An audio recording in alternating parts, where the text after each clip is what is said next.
हाँ, इस episode stomach anatomy part 5 Hindi and English में हम आपको बताना चाहेंगे अप्लाइड एनाटॉमी ऑफ स्टमक।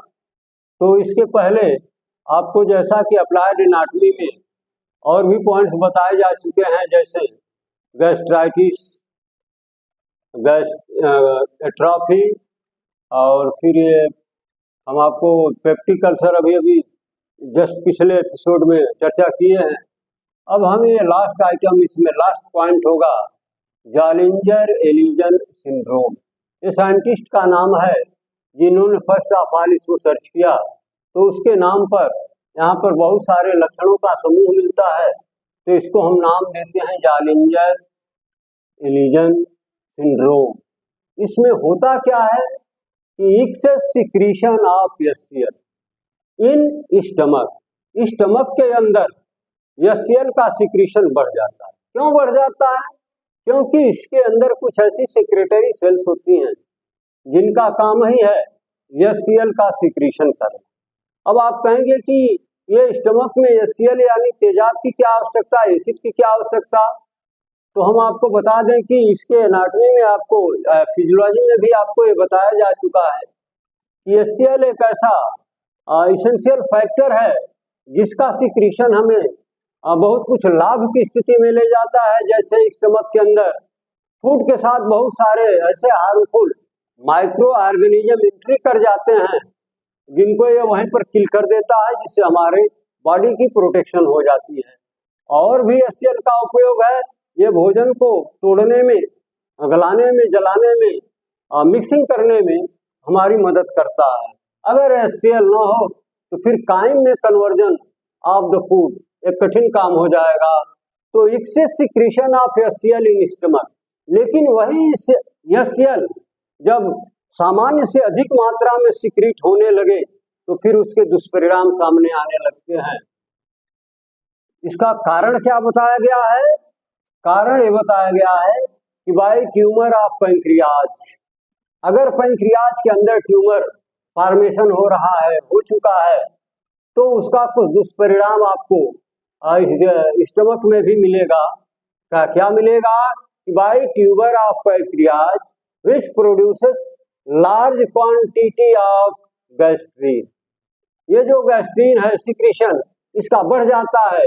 और ये जो गैस्ट्रीन है ये करता क्या है? It increases HCl secretion. ये गैस्ट्रीन की बढ़ी हुई जो क्वांटिटी है, ये जो पेराइटल सेल होती हैं उनको ये स्टिमुलेट करता है। पेराइटल सेल का दूसरा नाम क्या बताया गया था? ऑक्सिंटिक सेल। तो यही वही वो सेल हैं जो HCl का सिक्रीशन करती हैं स्टमक के अंदर। तो ये जो पैंक्रियाज का ट्यूमर है ये क्या करता है? ये गैस्ट्रीन के सिक्रीशन को स्टिमुलेट कर देता है, बढ़ा देता है। और फिर जब गैस्ट्रीन का सिक्रीशन बढ़ जाता है तो ये क्या करता है कि ये पेराइटल सेल को स्टिमुलेट करता है। जब पेराइटल सेल स्टिमुलेट होगी, एक्टिवेट होगी, तो फिर HCl का सिक्रीशन बढ़ जाएगा। जब HCl का सिक्रीशन बढ़ जाएगा तो फिर अप्लाइड एनाटॉमी में आपको जाना पड़ेगा और वहां पर पैदा हो जाएगा जालिंजर एलिजन सिंड्रोम। इसके फीचर्स में आपको क्या क्या मिलेगा? तो first of all abdominal pain, यानी एब्डोमेन के अंदर पेन की फीलिंग होगी। डायरिया भी हो सकती है। और क्या होगा? डिफिकल्टी इन ईटिंग, खाने में बहुत दिक्कत हो सकती है। लेकिन इन सब के बावजूद एक और प्रोमिनेंट लक्षण इसमें मिलता है, वो क्या है? अकेजनल हिमैटिमेसिस।